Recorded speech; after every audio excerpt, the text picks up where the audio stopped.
good to see everybody here again. Today we're going to be breaking off from our walk through the New Testament. We completed the Gospel of Mark, and as I had spoken before, we're going to take a little bit of a break from the New Testament. We've been studying the life of Christ for about a year and a half. We started in January of last year, started in Matthew, now we've gone through the Gospel of Mark. And as we look ahead to the Gospel of Luke, it's the longest book in the New Testament. And so we'll probably be in Luke for a while. So in order to kind of break it up a little bit, I thought we might spend some time in the Psalms, at least for this month, and see how it goes from there. And I think that this is important, not just because we want to kind of break up our study and that sort of thing, but also because of the nature of the Psalms themselves. The Psalms will help us to remember that really it's all about our relationship with God. As we're going through the New Testament, we're trying to understand and interpret the scriptures accurately. We are coming out with points of application from the scriptures as we're going through. And if we're not real careful, it'll just become an intellectual and behavioral type of endeavor, which is good in and of itself, but at the same time, we also want to remind ourselves that it's about the heart as well. And it's about our relationship with God. And the Psalms are beautiful and being able to help us remember about how our relationship with God works and how sometimes it can be dysfunctional in certain circumstances. And so I think that it would be beneficial for us to spend some time in the Psalms. And when we're thinking about trying to remember that, it's really ultimately about our relationship with God, I can't think of a better psalm that will remind us of that than Psalm 139. So Psalm 139 is the psalm that we'll be looking at this morning. And it really stems out of a deep personal relationship that David had with his God. And before we actually go in and break down the psalm, what I'd like to do is just read through the psalm so that we can get the emotion of the psalm, the flow of the psalm, and kind of get it all in one package and then go back and break it down. So this is Psalm 139. It says, "For the choir director, a psalm of David." Verse 1. "O Lord, you have searched me and known me. You know when I sit down and when I rise up. You understand my thought from afar. You scrutinize my path and my lying down, and are intimately acquainted with all my ways. Even before there is a word on my tongue, behold, O Lord, you know it all. You have enclosed me behind and before. You laid your hand upon me. Such knowledge is too wonderful for me. It is too high. I cannot attain it. Where can I go from your spirit? Or where can I flee from your presence? If I ascend to heaven, you are there. If I make my bed in Sheol, behold, you are there. If I take the wings of the dawn, if I dwell in the remotest part of the sea, even there your hand will lead me, and your right hand will lay hold of me. If I say, surely the darkness will overwhelm me, and the night around me be night, or the light around me be night, even the darkness is not dark to you, and the night is as bright as the day. Darkness and light are alike to you. For you formed my inward parts, you wove me in my mother's womb. I will give thanks to you, for I am fearfully and wonderfully made. Wonderful are your works, and my soul knows it very well. My frame was not hidden from you when I was made in secret, and skillfully wrought in the depths of the earth. Your eyes have seen my unformed substance, and in your book were all written the days that were ordained for me, when as yet there was none of them.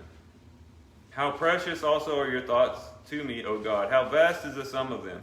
If I should count them, they would outnumber the sand. When I awake, I am still with you. Oh, that you would slay the wicked, O God. Depart from me, therefore, men of bloodshed, for they speak against you wickedly, and your enemies take your name in vain. Do I not hate those who hate you, O Lord? And do I not loathe those who rise up against you? I hate them with the utmost hatred. They have become my enemies. Search me, O God, and know my heart. Try me and know my anxious thoughts, and see if there is any hurtful way in me, and lead me in the everlasting way." So here the psalmist, again, just pouring out his heart to God. And really showing us some things about God and our relationship with God, and we'll look at it from that angle. One of the things that happens maybe too often with this psalm is, as we're reading the psalm, maybe even as we're studying it, there's some really profound theological concepts in this psalm. Two of the main things that we know about God theologically is his omnipresence, and then also his omniscience and his omnipresence. That is, he's all-knowing and he's all-present. And David is speaking about these things, yes, and we could go to Psalm 139. It's a great resource for learning about these theological concepts. But keep in mind that David is not sitting down with this psalm to say, hey, I want people to know that God is all-knowing and that he's everywhere. His primary purpose is this relationship, because he doesn't say, God, you know everything. He says, God, you know me. You search me. You know when I sit down and when I stand up. You know when I'm lying down and when I'm walking. You know my thoughts when they are afar. You know the words before they even form on my lips. It's very personal. And he doesn't just talk about how God is everywhere. He talks about the fact that if I go anywhere, I can't escape your presence. I can't flee from your spirit. If I go to the highest height, you're there. If I go to the lowest place of Sheol, you're there. If I go far away in the sea, you are there. It's all personal. And that teaches us a very good principle in that, yes, let's have our theology right. Let's understand the right things about the nature of God. But let's not shy away from also taking those things and personalize them in our own lives. Yes, God is all-powerful. But what does that mean in my life? How do I relate to God's omnipotence in life? So, again, God is great, God is wonderful, and all these aspects leave us in awe and wonder of who he is. But let's not just keep it there on the shelf and think about, okay, that's God, now I go to my life. Everything that God is infiltrates everything that we are and everything that we do in life. And the psalmist got it right when he wrote this psalm. As we look at this psalm, typically the way this might be approached is we want to really focus on verses 1 through 18. Talking about these wonderful things about God and his relationship with God and these things we just spoke about. And then verses 19 through 24, it seems to change tenor a little bit. It changes the flavor, the emotion seems to change. He goes from talking about how wonderful it is to be in relationship with God, how great it is, and then all of a sudden he's talking about his enemies and asking God to slay the wicked, and I hate them, he says, I hate them with the utmost hatred, and it seems to completely take a turn there at the end. So the temptation is when we're studying Psalm 139, just focus on those first 18 chapters that are pleasant, that are wonderful, that have these great thoughts that we can reflect on, and then just kind of use those last verses as kind of like an appendix. Oh yeah, okay, let's just cover those real quick. Okay, we finished the psalm. But we want to take a different approach this morning. We're going to start with those last few verses, because it's those last few verses that actually inform us of why he said the things before that. So let's just look at verses 19 through 24 first and get an idea of what was going through the mind of the psalmist. What was he encountering? What was his life like? And then we'll go back, and when we look at the previous 18 verses, we'll know where all of this inspiration comes from. It says in verse 19, "Oh, that you would slay the wicked, O God. Depart from me, therefore, men of bloodshed. For they speak against you wickedly, and your enemies take your name in vain. Do I not hate those who hate you, O Lord? And do I not loathe those who rise up against you? I hate them with the utmost hatred. They have become my enemies. Search me, O God, and know my heart. Try me and know my anxious thoughts. And see if there is any hurtful way in me, and lead me in the everlasting way." So what is the mental state of the psalmist at this particular point? He says, know my anxious thoughts. He's dealing with anxiety. And anxiety most likely in connection to these enemies that had risen up against him. And if this is the psalmist David, which it's traditionally believed, of course there's always people who question the authorship of certain passages of scriptures, but traditionally this is from David. And if we're thinking about David's life, and we're trying to pinpoint exactly when this happened, good luck, because David, all time and time again, had enemies that came up against him. He had the most known is Saul, right? There at the beginning, Saul rose up against him, wanted to kill him. He was threatened by him. But then you could think about Absalom, his own son, who rose up against him. And then even Sheba, one that's not typically recognized, but Sheba actually led a rebellion against David later on in his kingship. So David had a lot of enemies. He had people that rose up against him. He knew what conflict was like. He himself was a king. He was a military guy. Was not uncommon for David to have people rising up against him. And it's in one of those times in his life that this psalm springs up out of his heart. And it's interesting that it's in the time of distress, in the time of anxiety, the time when there is adversity all around him, that's when he's really reflecting on his relationship with God.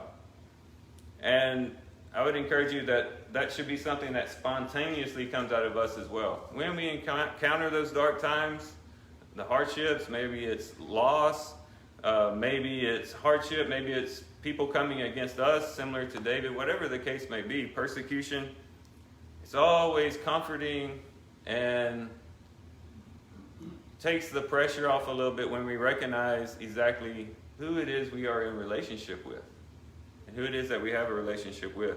David reflected on that here.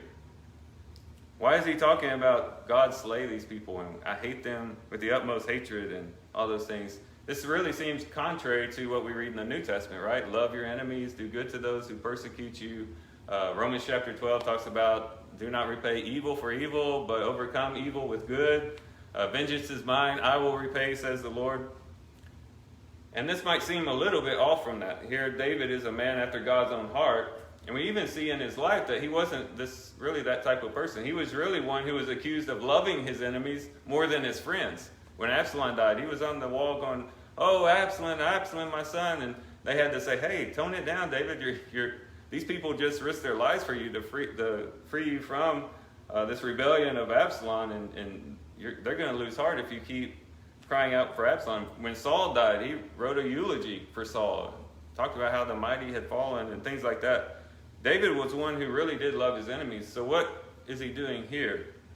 Well, if you're real careful as you're reading what he's saying here, really what seems to be upsetting the psalmist here is the fact that these people were not just his enemies, they were enemies of God. As you look there, it says in verse 20, "For they speak against you," talking about you, God, "wickedly, and your enemies take your name in vain. Do I not hate those who hate you, O Lord?" And so again, we go back to this theme of relationship. I'm sure all of us here have at least someone, probably several people, that you are in a deep relationship with. It might be a spouse, it might be a friend, it might be a relative, just someone that you're real close to, someone that you love very dearly. What happens when someone speaks against that person that you love dearly, or slanders them, puts them down, injures them in some way? How does that make you feel? It upsets you, right? Even though they're not doing it to you, they're doing it to them. It upsets you that they are hurting the person that you love very much. David had that same feeling with God. When people were speaking out against God and speaking against him wickedly and taking his name in vain, David took that personally. I hate those who hate you, in the sense that I'm connected to you, God, in relationship. And when people are speaking out against you, it's as though they're speaking out against me. And the reverse is true as well. He was the anointed king. So when they were coming against David, they were actually coming against God, because God was the one who appointed him. So either way you look at it, there's a connection between David and God and in his relationship. And that's what provoked him to have these emotions against the people that were rising up against him. But it's in this context and in this situation that David is writing this psalm. And so it can be very useful for us when we encounter hardship and difficulties. But I wouldn't just limit it to that, right? So as we go back and we now look at verses 1 through 18, we're still learning some wonderful things about God and some wonderful things about our relationship with God that would benefit us, yes, in those dark times, but can benefit us in the joyful times and the good times as well. So it can be used either way. Matter of fact, oftentimes the reflections that we have, the thoughts that we have during the dark times, and the things that we read in scriptures where people were going through hard times and came back with certain conclusions about God, oftentimes those things even propel us even more in the good times to seek the Lord all the more, even though we ourselves may not be going through the same thing that the original author did. But as we go back and look at verses 1 through 18, we basically find four things that the psalmist really valued in his relationship with God. And as we look at these 4 things, we'll see that they really point us to the fact that our relationship with God is greater than any relationship on this earth. And it all stems from his knowledge of us, his nearness to us, right? His history with us, and then also his thoughts about us. So those 4 things are what made the psalmist value his relationship with God and should make us value our relationship with God above everything else, above even our spouse, our friends, our relatives, and yes, even above our pets. If you're a pet lover, if you love animals, any relationship that we have in life, God far surpasses them all because of these 4 things. And we'll look at them one by one as we go through.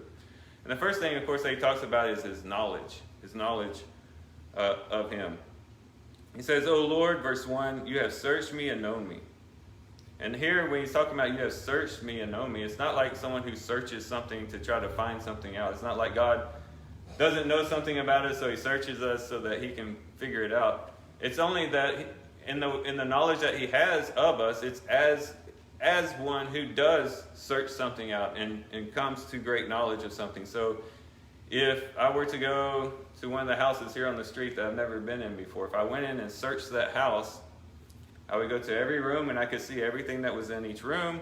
And as a result, I would receive knowledge of that house. Well, God has that type of knowledge of us, as though he has searched us through and through. He understands us thoroughly. He knows all the hallways and bedrooms and every aspect of our being. And this is broken down in basically 2 ways in this particular section. He knows us intimately, both in our outward action, but also in our inward self, in our very psyche. He goes on to say in verse 2, you know when I sit down and when I rise up. And then he says in verse 3, you scrutinize my path and my lying down, and are intimately acquainted with all my ways. He knows our outward actions. He knows when we sit down, and he knows when we rise up. He knows when we're lying down, and he knows when we're walking about. And in every situation, that basically covers it all, right? We're usually either sitting down, or we're standing up, or we're walking, or we're lying down. That pretty much covers everything that we do outwardly in life. And in everything that we do, God is aware of it. He knows it, and he knows it very well. So all the things that we think, and in all the other relationships that we have, we might wish that we maybe had someone who had been there with us in this particular situation, that particular situation. God knows it all. He's seen it all. He knows even the inward thoughts that we have. He says in verse 2, you understand my thought from afar. And in verse 4, even before there is a word on my tongue, behold, O Lord, you know it all. So he knows what's going on outwardly, as probably maybe a lot of people you're in relationship with might know what's going on outwardly in your life. But God knows even what's going on internally within us. He knows our thoughts when they are even afar off. Before we even formulate that thought, before it even becomes something that we articulate in our minds, God already knows it. Why? Because he knows all of our inner workings. As a person who works on clocks, knows the inner workings of the clocks. He can predict what that clock is going to do. God knows our inward workings, and he knows even before we form a thought what it's going to be, because he knows it so intimately. He knows even the words before it forms on our tongue. Even before we speak a word, he knows it and is aware of it. And so he knows us externally, he knows us internally, he knows us through and through. And then in verse 5 he says, you have enclosed me behind and before, and laid your hand upon me. That word enclosed there is kind of like a siege. So if you go to 2 Kings chapter 24, when Nebuchadnezzar was coming, the army of Babylon was coming up against Jerusalem to siege it, that same word in the Hebrew is used when they surrounded the city of Jerusalem. And that's what an army would do back then. You had a city, and typically it would have walls to protect it. And if you couldn't infiltrate those walls, you just camp around the city. Don't allow anyone to come in. Don't allow anyone to go out. And eventually you'll starve the people to death. They'll lose heart, hopefully, and then eventually surrender to you. That was one of the techniques that they had. And David, being a warrior, being a military guy, knew what it meant to siege a city. And here he's using that same word to speak about his relationship with God, but not in a negative way, in a positive way. That is, God has besieged me. He's surrounded me. And not only has he surrounded me, but he's also laid his hand on me. And he's directed me in life. And so in other words, I can't go to the right, I can't go to the left, I can't go forward, I can't go backwards. In any direction that I go, God is there. And he sees what I'm going through. And he has knowledge of what I'm experiencing. And so that's why he concludes in verse 6, such knowledge is too wonderful for me. It is too high, I cannot attain to it. This knowledge is just too perfect, too wonderful. I can't even comprehend it. I can't even take it in. It's beyond anything I could speculate about or even imagine. It's too great. So God has this deep, thorough, intimate knowledge.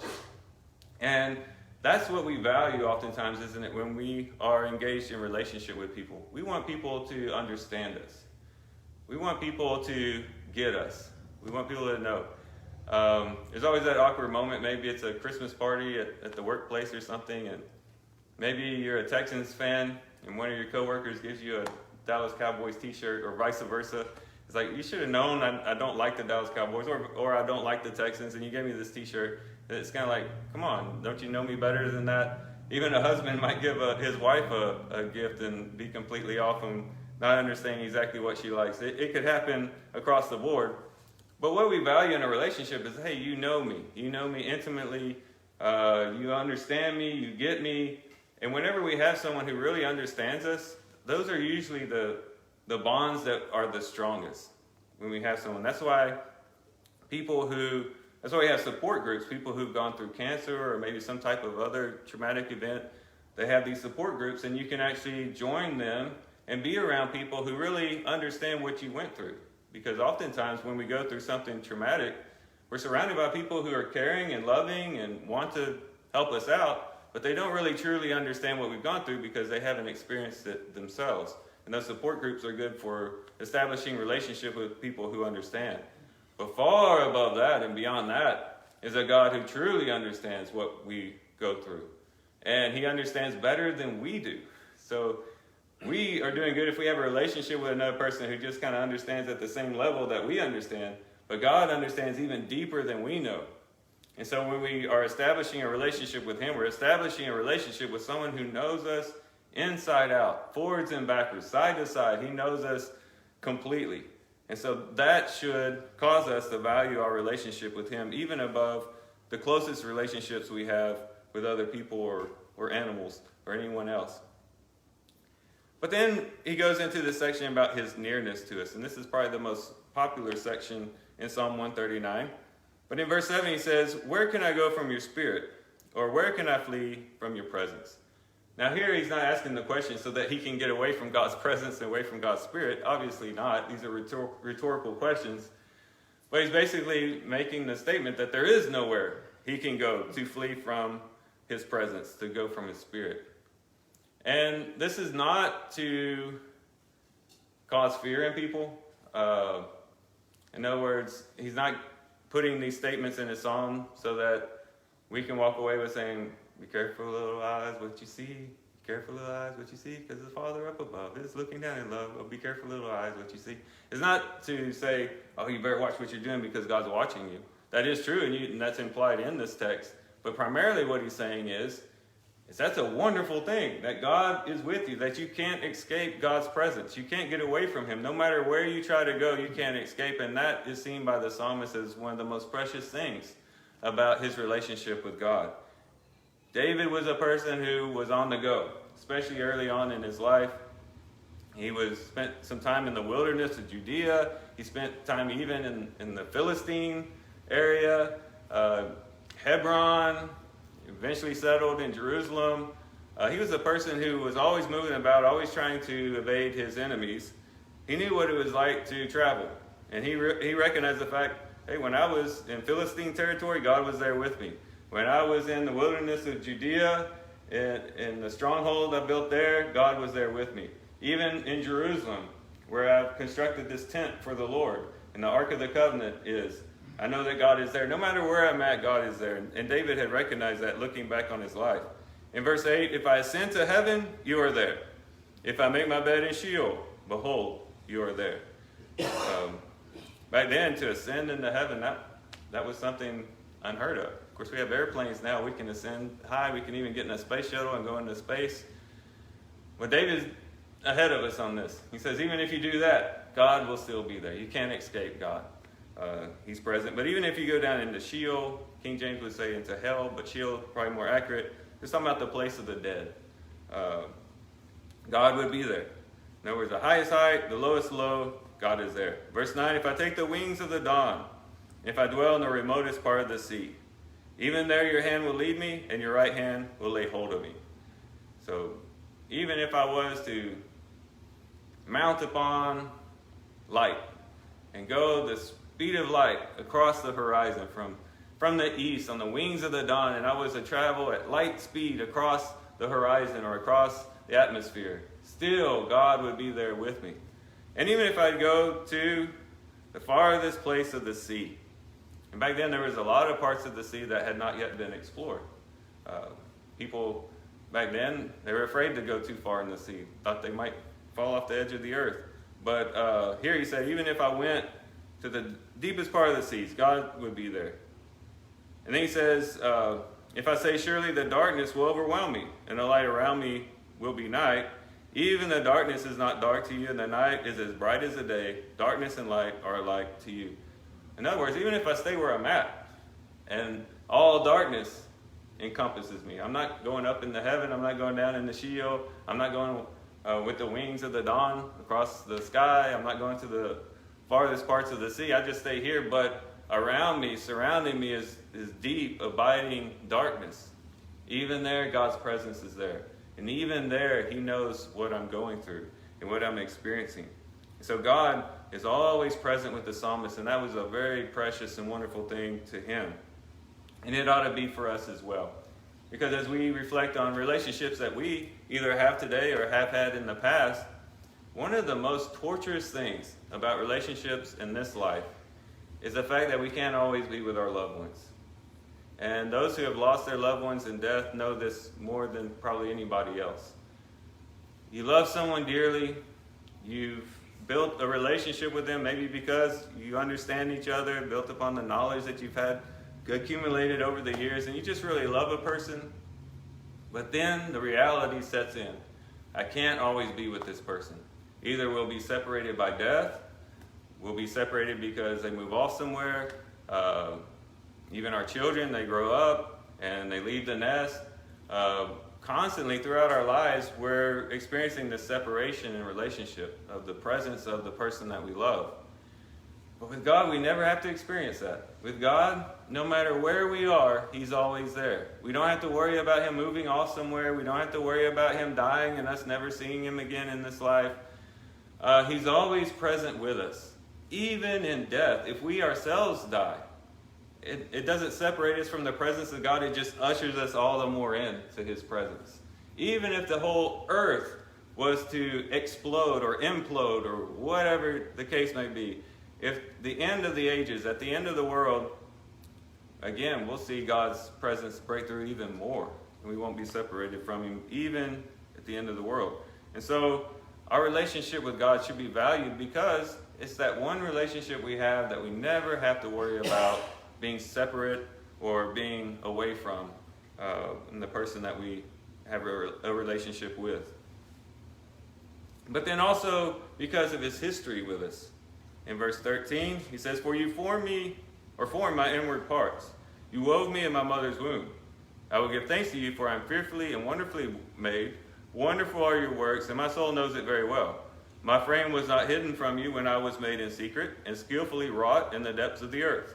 Your eyes have seen my unformed substance, and in your book were all written the days that were ordained for me, when as yet there was not one of them.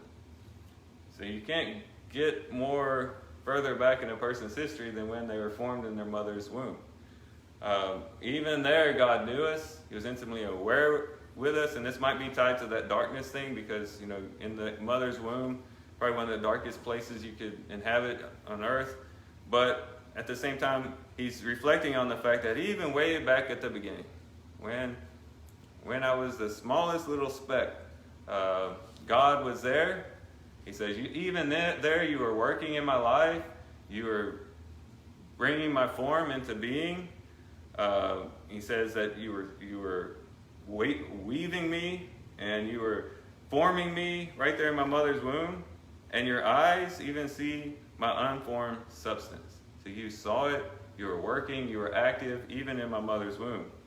And then he says, not only that, not only were you there, but you already knew what's going to happen all the way through. You've already read the book of my life, and you know how it's going to end. You know everything about me. And so here, having a history with us shows the depths of God's relationship with us.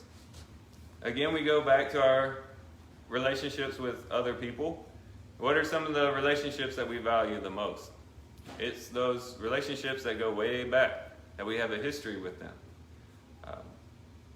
That's why sometimes our brothers and our sisters or our family members can be some of the closest relationships that we have, because from childhood, in my case, because I'm the youngest, I don't have a memory without my family, without my brothers and sisters. And so we have a history together. We have a close relationship. And it's something that I value, but it's that history that builds up the closeness of our relationship. And you can probably think of other people that you've known. Delia and I will be married 20 years next month. And, we've known each other for 20 years, and we've gotten to know each other for a long, long time. But it doesn't seem that long. It seems like yesterday. But we've been in a relationship for a long time. But how even more so would we be close had we grown up together and experienced childhood together? It would have even made our relationship stronger, because we would have experienced things together and had that history. But with God, we have a history that goes all the way back. You do not have a thought in your mind, you don't have a memory in your mind that you can conjure up where God wasn't there. Whether you are aware of it, whether you understood it, or anything like that, no matter what experience you can bring up, your earliest childhood memories, even beyond that, God was there. And he knew what you were doing. He saw you playing with your toys. He saw me playing with my G.I. Joes and He-Man figures. He was there with us from the beginning. And when we think about that and reflect on it, we just got to say, wow, I have a history with God, and God has a history with me. And that should cause me to value my relationship with him. So we have that. And then in the last section we have is that his thoughts towards us. In verse 17, it says, how precious also are your thoughts to me, O God. How vast is the sum of them. If I should count them, they would outnumber the sand. When I awake, I am still with you. So the psalmist understood that God was thinking about him. Think about that. God, who knows everything, all wise, all knowing, all wonderful, all powerful, all great, high above us, is thinking about us. Right now, he's thinking about you, and he's thinking about me. That's mind-boggling, that he would even take up space in his mind to think about people like us, or people like me. But he's thinking about us, and he's always thinking about us. This morning when you woke up, were you thinking about God? When you went to bed last night, were you thinking about God? Or were you just thinking, I am so tired, I'm just ready to go to sleep? It doesn't matter if you were thinking about him in this respect. It doesn't matter whether you're thinking about him. He was thinking about you. He saw how tired you were. He saw you lay your head down in exhaustion. He saw you wake up this morning, maybe struggle to wake up this morning, whatever the case may be. He's always thinking about you. And that's what we value, again, in relationships, to know that people are thinking about us. That's why it's so wonderful and precious when maybe we're going through a time when we're dealing with something, maybe the loss of a loved one or some type of sickness, and we just get that card in the mail that says, thinking of you. Hey, Joey, just writing this letter to let you know we're thinking about you. We know what you're going through. You're in our thoughts, you're in our prayers. To receive something like that is just so encouraging. Not that they're thinking about you really changes your situation. It doesn't really do anything to change what you're going through. But just to know people are thinking about you is encouraging and is uplifting. How much more uplifting, how much more wonderful is it to know that no matter what we're going through in life, our Creator, our God, as wonderful and great as He is thinking about us. He hasn't forgotten us. We might forget about Him. We may not think about Him. We might be thinking about 1,000 other things, but He's constantly thinking about us. And He's constantly working in our lives and working out for good things in our lives. And that should cause us to value our relationship with God. So here I leave you with these 4 things about God that should cause us to just seek out a relationship with him. His knowledge of us, he knows us so well, more than anybody else in the world, even better than ourselves. He knows us. His nearness to us, the fact that he's always near, the fact that his presence is always around us. He'll never leave us, he'll never forsake us, he'll always be there. And his history with us, he's been with us since the beginning. Even before memory, we could even have a memory, he was there. And he was watching us, he already knew things about us, and he understood us. And then also he's constantly thinking about us and doing that. So I think that we would be remiss if, as we conclude our lesson this morning, if we didn't talk about, okay, Joey, or David, in the case of the psalmist here, you've convinced me. My relationship with God is far above any relationship that I have on this earth. And I should value it above relationships with my spouse, my family members, my coworkers, my friends, whoever the case may be. I should just love the Lord above all. But how do I cultivate that relationship? It doesn't do me much good to value a relationship if I don't know how to engage in that relationship. It starts off, one, by getting rid of that which might separate you from a relationship with God. And we've all experienced this. We've all had barriers between us and our relationship with God. Not that God didn't always love us, not that God didn't always know what we were going through, but because we had sinned against him, because we had violated his laws, his commandments, there was a barrier put up because of our transgressions that separated us from having the full expression of that relationship.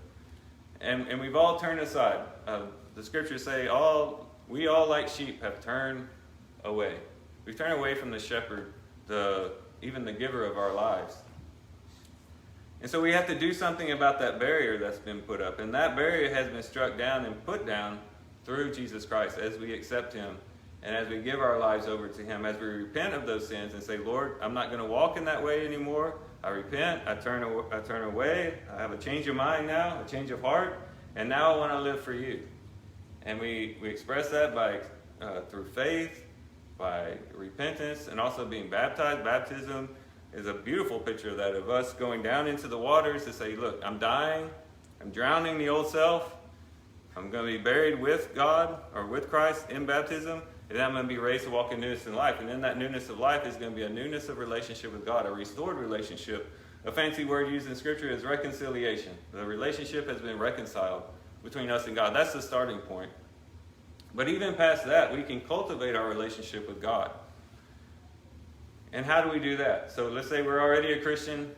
The barrier has been taken down through the crucifixion of Christ. Now how do I cultivate my relationship with God?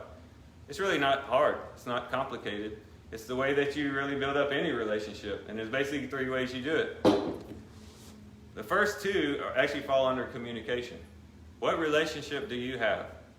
Where you have a deep, abiding, close, intimate relationship with someone where you don't communicate with that person in some way. You got to talk to them. You share your life with them and they with you. And there's this back and forth of communication, dialogue between you and that person that you have a relationship with.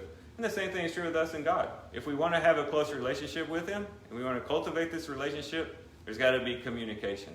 And so we spend time in the Word where we can feed on what God has revealed to us through the Word and just soak in the words of God.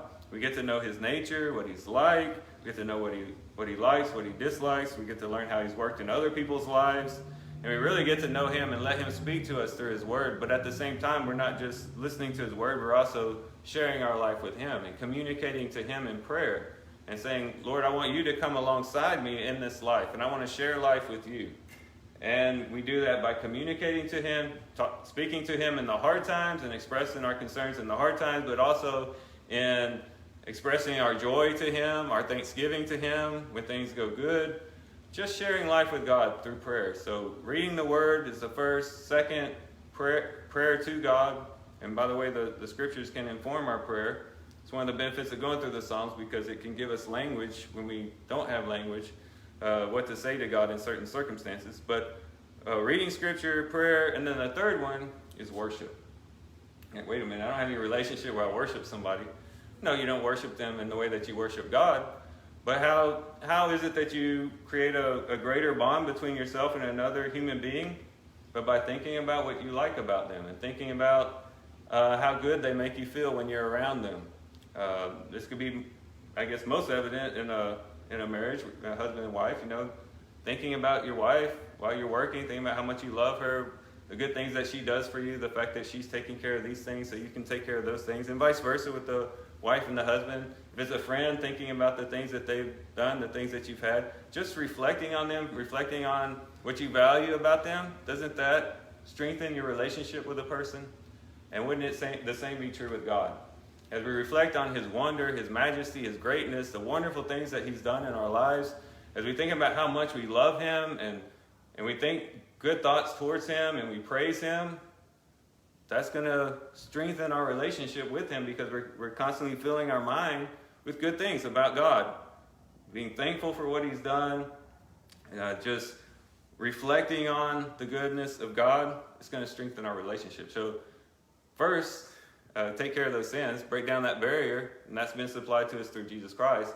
But then walk further into that relationship by getting into the Word, by praying, by worshiping God continually, and your relationship with God will strengthen and strengthen and strengthen to the point that as that relationship becomes stronger and stronger, you won't have to be so needy in all those other relationships. You won't be trying to get from other people what you can only get from God. You'll be fully sustained in your relationship with God, and even your other relationships will be more healthy because you already are fulfilled. And those other relationships are just added bonus, cherry on the top. So I would encourage everyone today, start today, if you haven't already, cultivating a relationship with God. We're starting the summer months. Summer's a good time. Just say, you know what?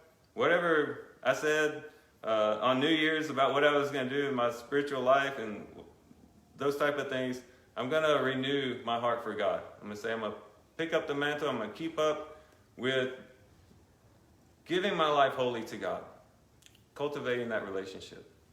So in conclusion, and by invitation, if you haven't made that first step, if you haven't given your life to Christ, if you haven't repented of your sins, been buried with Christ in baptism, if you hadn't started the relationship yet, we would encourage you to do that now and to come forward as we stand and sing the song that JT has prepared.